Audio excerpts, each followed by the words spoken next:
pulsating. And it's really complicated. You've got to get the right point straight away as quickly as you can. It's revolutionary in terms of stroke care. And what that shows to me, Deb's story, what I saw for myself, is that AI isn't something sort of the future over the next hill. It's the present. It's already here, in Britain, changing lives. A chance to turbocharge growth, create the companies of the future, and radically improve our public services. I mean, we've known for a long time that it's pretty impressive. Never mind Luke Littler becoming the world champion at 17. We've seen computers learn Go from scratch and be the best in the world in just 3 days. Although, to be fair to Luke, I've not seen a computer throw a 180 yet. But look, for all those people, there are lots of people who say, well, that's all very well. What is Go? How does that help me? What does it mean for my life?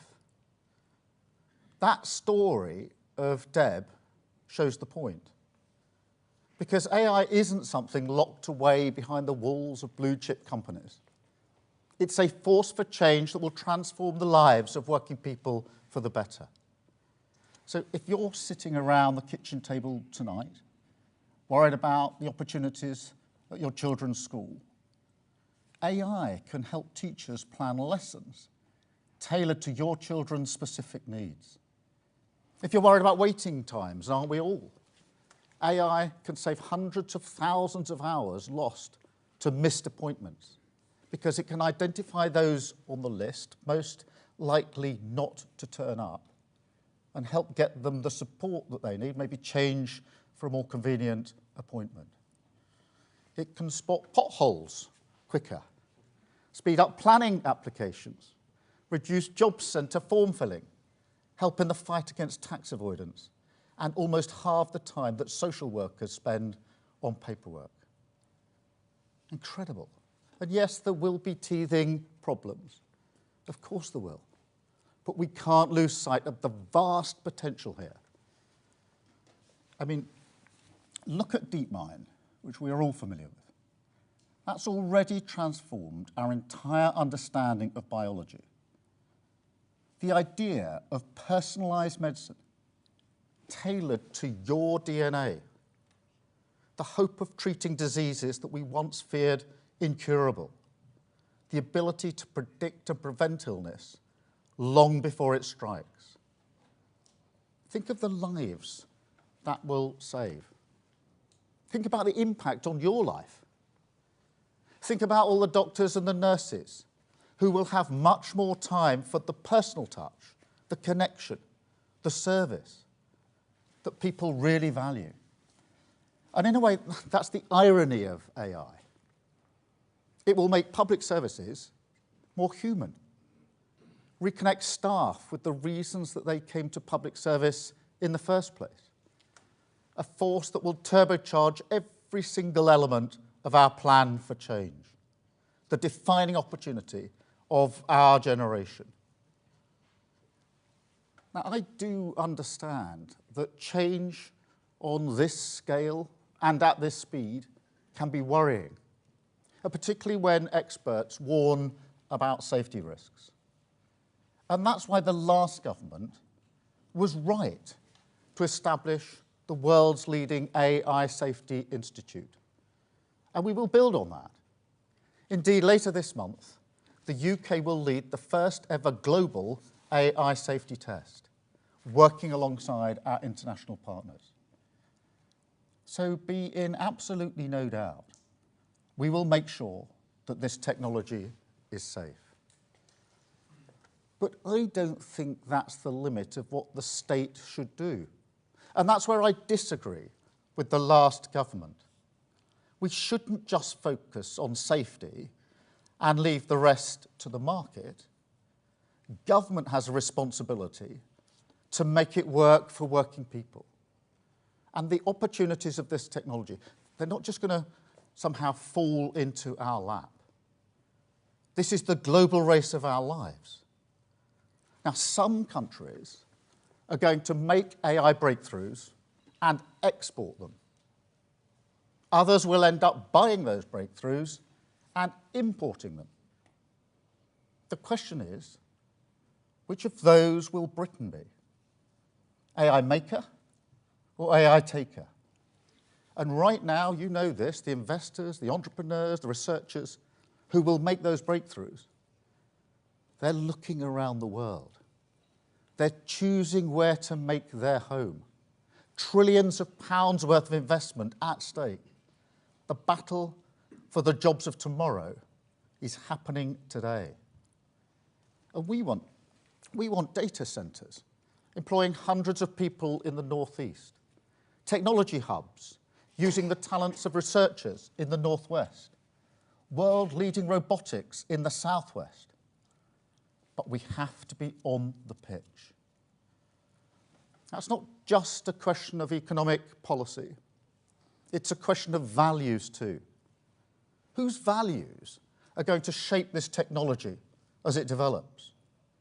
The open values that this country holds dear, or other countries? Who gets the benefits? Just those at the top, or working people everywhere? And I don't think that a government should be neutral on these questions. And this government won't be. Britain is going to shape the future. We're going to make the breakthroughs. We're going to create the wealth. And we're going to make AI work for everyone in our country. This is the nation of Babbage, of Lovelace, of Turing, that gave birth to the modern computer and the World Wide Web. So mark my words, Britain will be one of the great AI superpowers. Now, that's not some sort of boosterism or wishful thinking. This can be done, and it will be done. There's a reason why OpenAI, Anthropic, and Scale chose London as their international office.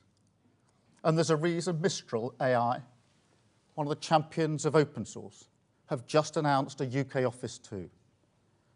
We've got Wave, building the tech to power a new generation of self-driving vehicles. Synthesia, leading the world in AI-powered video. Blackstone, building Europe's largest data centre in Northumberland. We're number one in Europe for AI investment.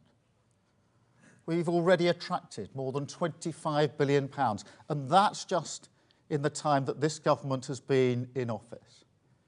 That's what you get with a government that can be a trusted partner, with a clear strategy. It's what you get with a reforming government, actually capable of driving through the supply-side agenda this needs.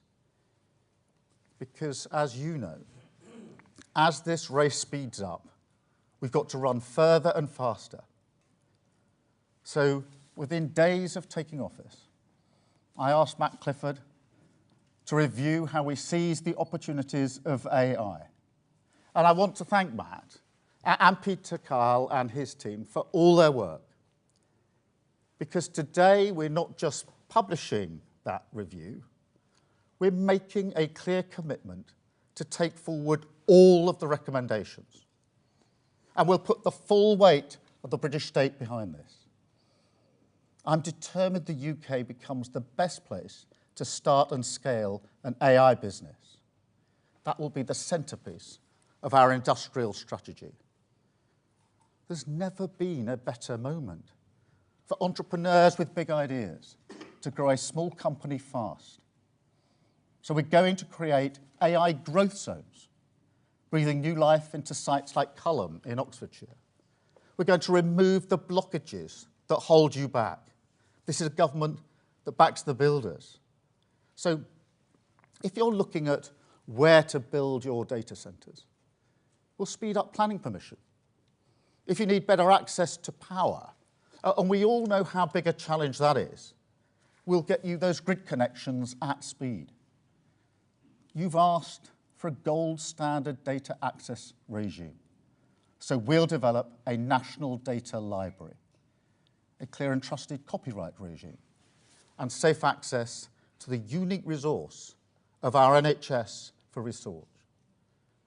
And then, of course, the engine of AI progress, it's what's called compute.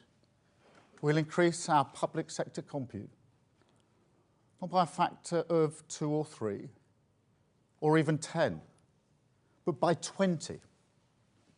Now, that's like upgrading from my dad's old Ford Cortina to a Formula One McLaren in one go.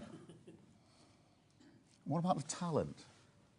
Well, we've got the high potential visa routes for the world's top talent to move here.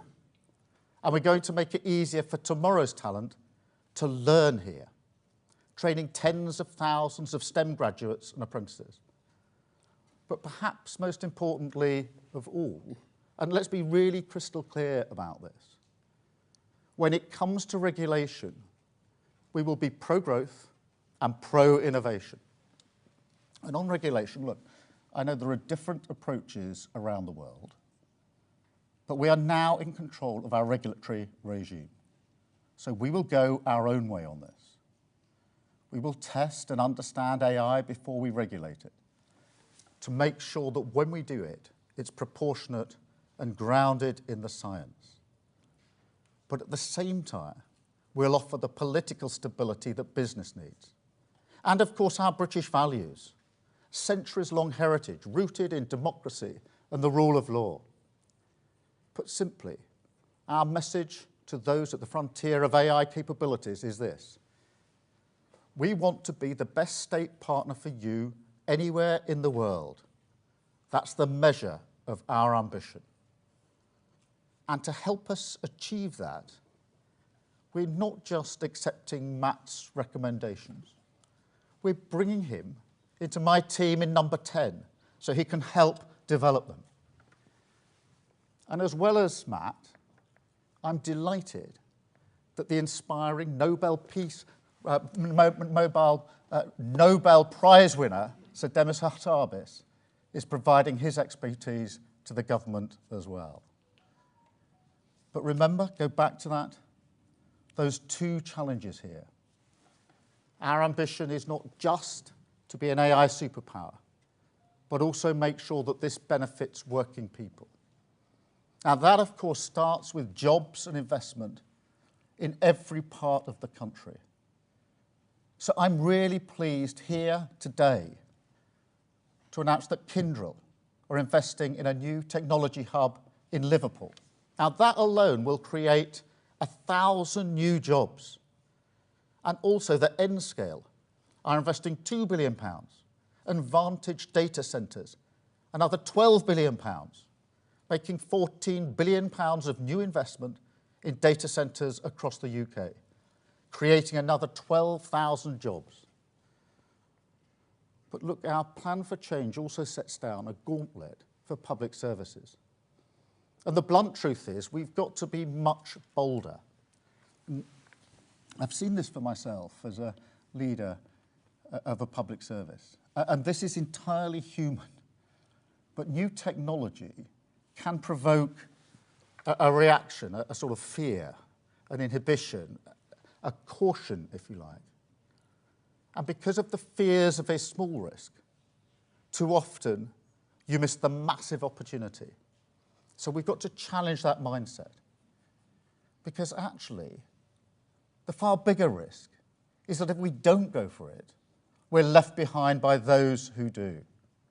And that's what I mean about totally rewiring government, being emboldened to take risks, as our brilliant entrepreneurs do, restless and relentless, because the prize within our grasp is the path to national renewal. And AI is the way. It's to secure growth, to raise living standards, put money in people's pockets, create exciting new companies, and transform our public services. We're all proud of our history, the first industrial nation, the cradle of engineering innovation. And I want people to look back on this generation and be proud of what we started today, that we grasped the nettle of AI, that we ran with it and made it work for working people. That's who we are as a nation. It's who you are as the pioneers of today. And it's the ambition that drives this government forward. AI has arrived. Our defining opportunity is here. And together we will harness it for the good of our country. Thank you very much.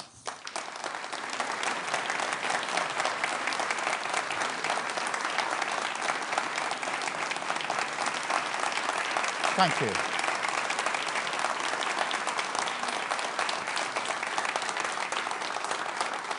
Thank you very much. I'm going to spend some time talking to all the brilliant people here. Before we do, I've got some questions coming from the media. So can I start, please, with Chris Mason, BBC. Chris.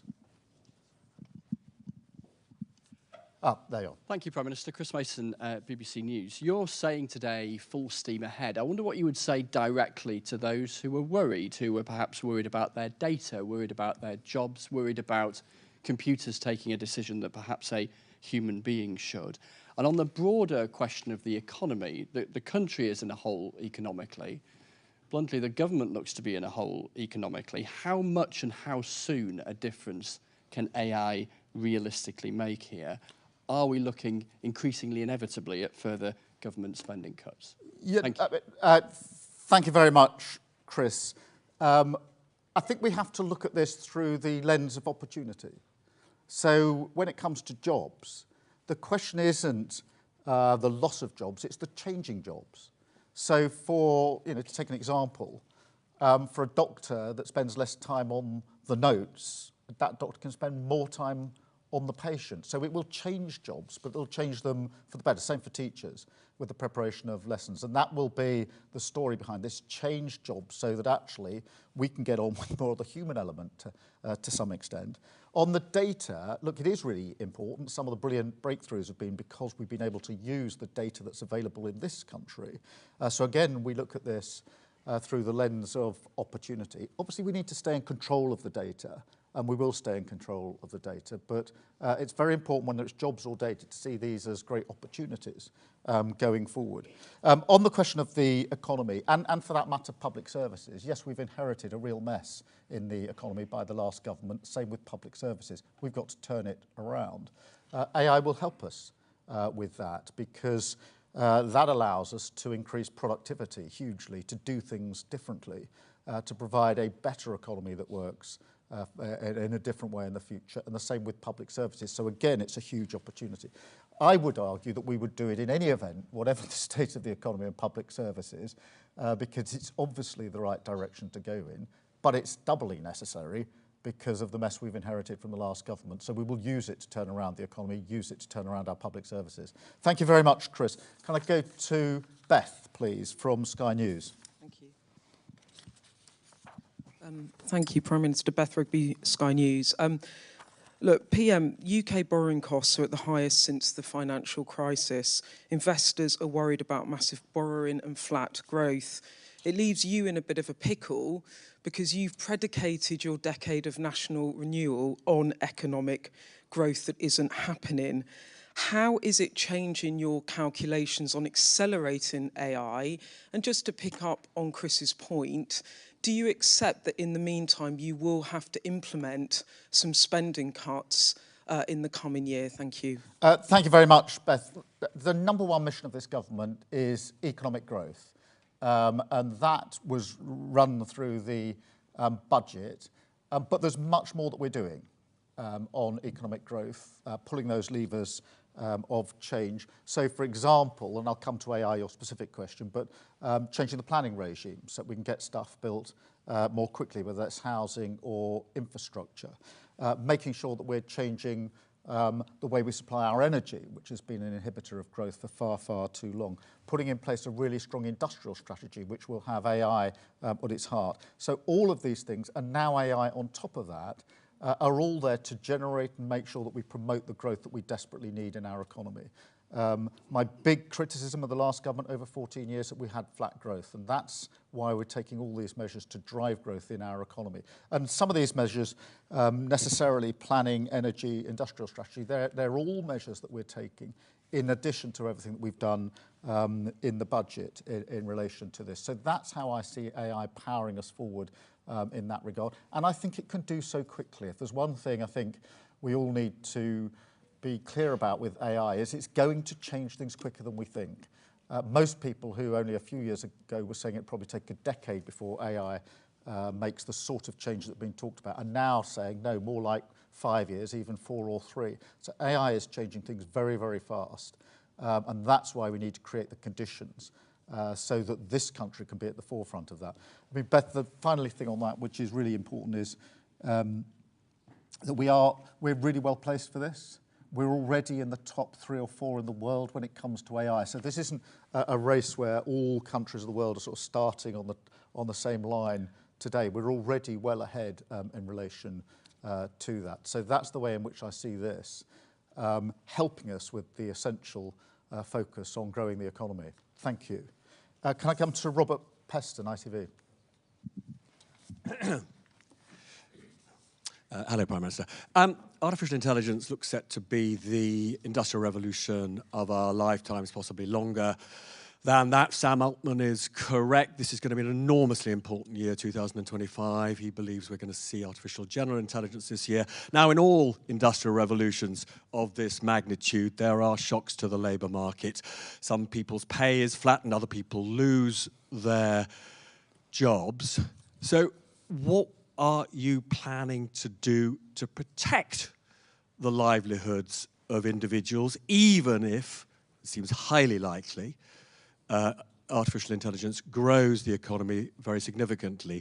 Growth does not necessarily mean that individuals' living standards will rise. And then separately, you haven't actually addressed either Chris's or Beth's point. If artificial intelligence delivers the growth we require, that will happen over time. But the interest rates the government pays have risen again today. And on your fiscal rules, you've run out of money. So what are you going to do to fill that hole?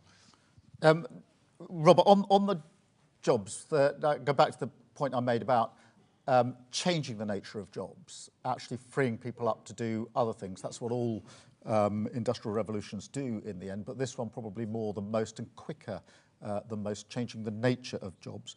Also job creation, the 1,000 new jobs in Liverpool, the 12,000 new jobs that I just announced in this speech here today, jobs that weren't there before in data centres, etc. So we are absolutely making sure that we're focused on working people and on jobs and what happens to them. And I think that is a difference between the approach that let's say the last government took and this government, which is answering the question, how does this impact on people's lives across the board? On the question of the economy more generally, look, it is important that I'm very clear that growth is our #1 priority and mission. We've said that throughout, and all of the other work we're doing ladders up to this. So whether it's the work on AI, whether it's the work I was announcing last week on the NHS, all of that ladders up to growth. We do have in place fiscal rules, which we will absolutely stick to because they're necessary to provide the stability that we want. And of course, reform.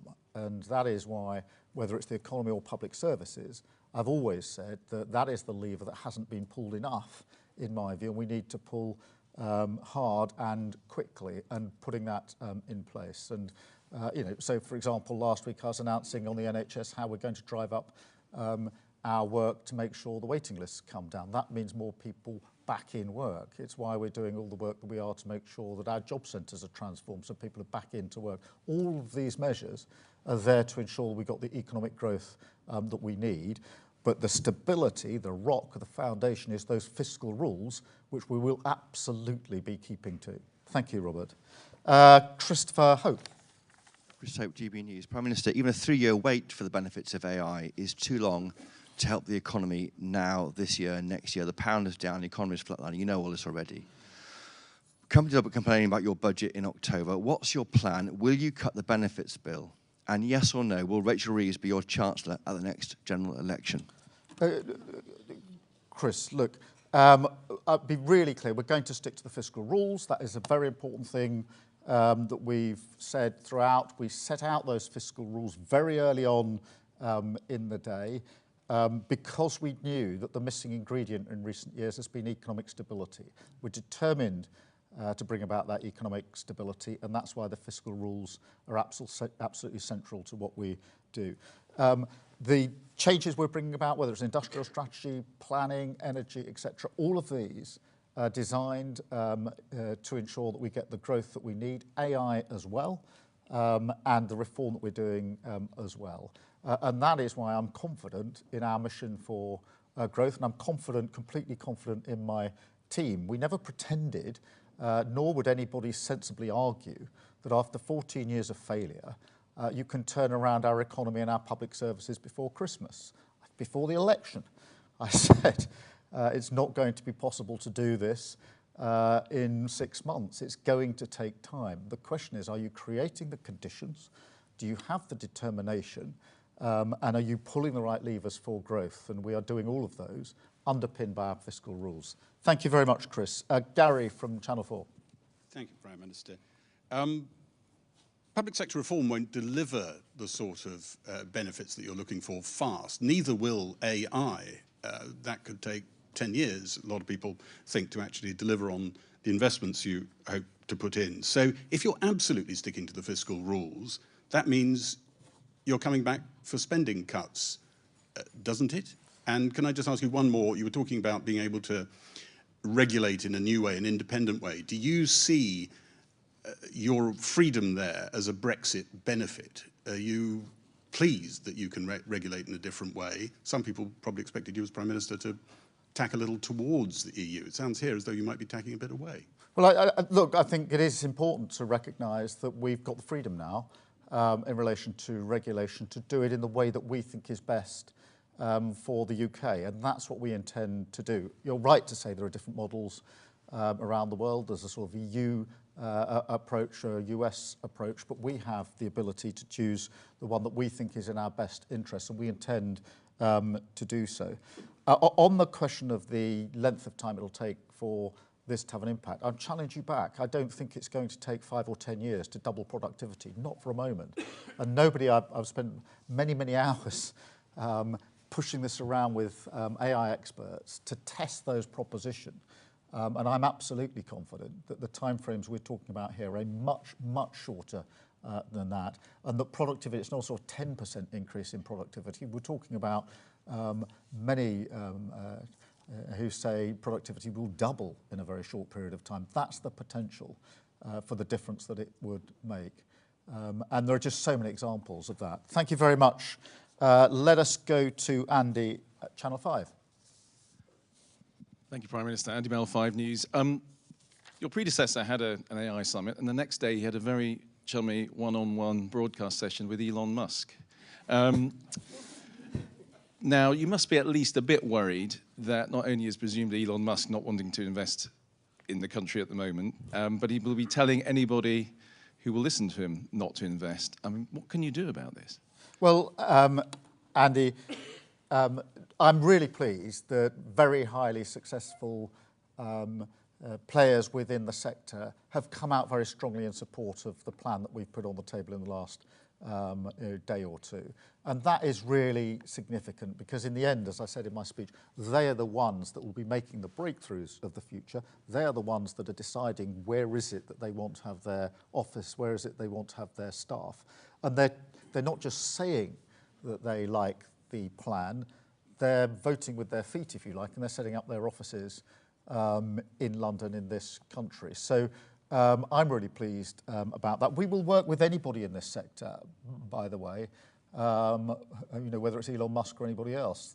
We're a government that's focused on being number one when it comes to AI and working with all. But I'm very pleased by what's already been said by some of the key people in this field. So thank you very much, Andy. Natasha from LBC.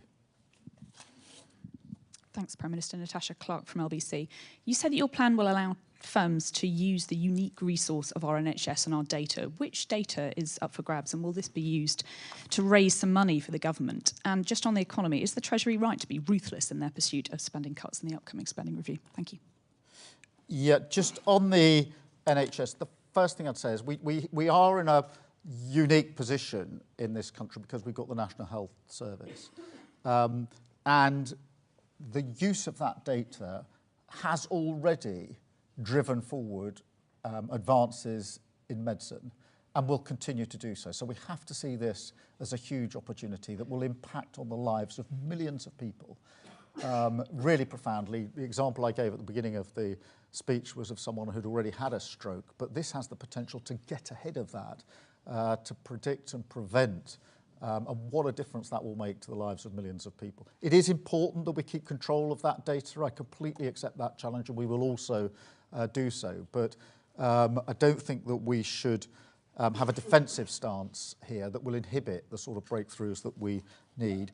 In terms of the ruthless approach when it comes to finances and spending, yes, we will be ruthless, as we have been ruthless in the decisions that we've taken so far. We've got clear fiscal rules, and we're going to keep to those fiscal rules, and that's why the Chancellor was absolutely right in the words that she chose to describe the approach that we will take. Thank you very much, Natasha. Max from the Times. Thank you, Prime Minister.